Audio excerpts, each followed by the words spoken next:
Мина си тая нова година, мина.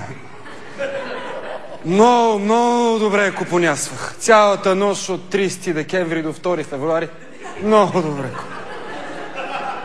Казват, била супер нова година. Това за нас, студентите, е много важно. Много важно да купонясваме, защото ние си имаме само 3 празника в годината.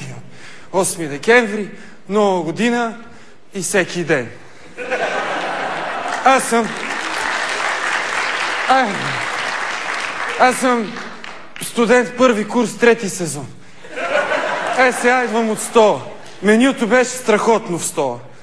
Супа без кокъл 80 стотинки и супа с кокъл 1,20 лв. Аз нали съм ларш, веднага ваем 1,20 лв в сребро, удрям ги в тезгяха и он ми зипва една бистра водица. Викам, абе, чичо, кокъл, той вика, трябва да изчакаш да го върнат. Вчера си купих готварска книга, писна ми и гледам. И то не може да се сготви нищо. На всека рецепта почва с вземете чиста тенджера. Откъде не меря тази чиста тенджера? Вие идвали ли сте у нас студентски град? Чиста тенджера. Написах на мама писмо.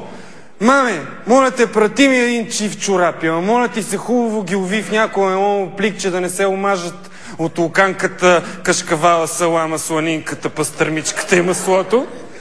И допълних, понеже нали сме в сесия. Сега викам, първите ми 3 изпита, мамче, минаха супер.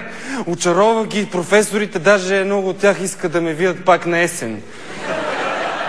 Мама не ми отговори нито ред. Явно нещо още са сърдити стате. Са ми сърдити, като дошли да ме видят и много рано пристигнали с влака от Видин.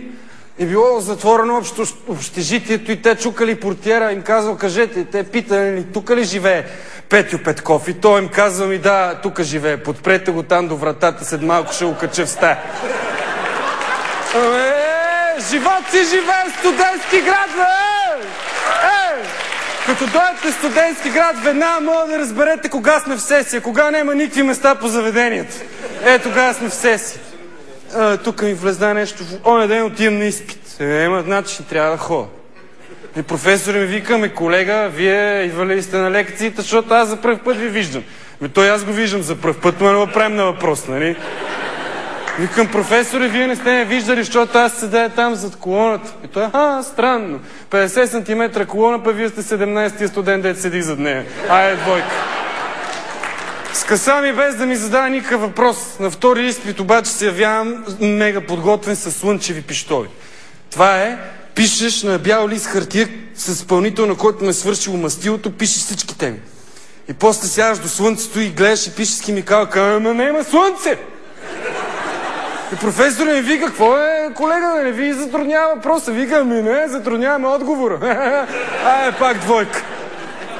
И на третия вече ми писна, той вика, колега, вие, Петков, вие знаете ли поне кои са Ломоносов, Айнщайн, другия, дето измислил кружката, после се го научих, Едисон, точно така. Вика ми, професоре, вие знаете ли кои са Сивия, Мъглата и Бокса?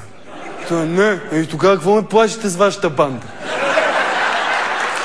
Директно ми трясна една двойка, обаче му викам, професоре, не съм съгласен, аз въобще не съм за двойка. И той ми вика, знам, колега, просто по-ниска оценка няма. На следващия изпит реших много да се подготвя, отивам директно 3 бутилки уиски на бюрото и викам, професоре, 3 бутилки уиски за тройка. И той ми се усмихна и вика, за сега ще взема само 2. Утре ми е последния изпит от сесията.